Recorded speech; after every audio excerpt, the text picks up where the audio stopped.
First of all, thank you for this opportunity to introduce myself. My name is Rubilin. I'm 45 years old.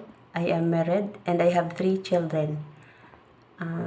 I work abroad for 6 years. First was in Jordan for 4 years with the same employer, and then second here in Saudi Arabia for more than 2 years.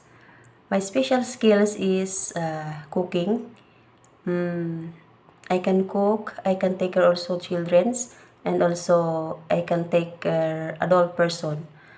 Also, my personality is I am a self-motivated person, strong, and I'm a quick learner. And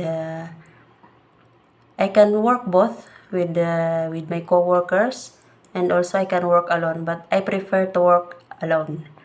And my preferred job is taking care adult person or elderly care. And if you want to know more about me, you can check my profile on Helpers Library. And that's all. Thank you.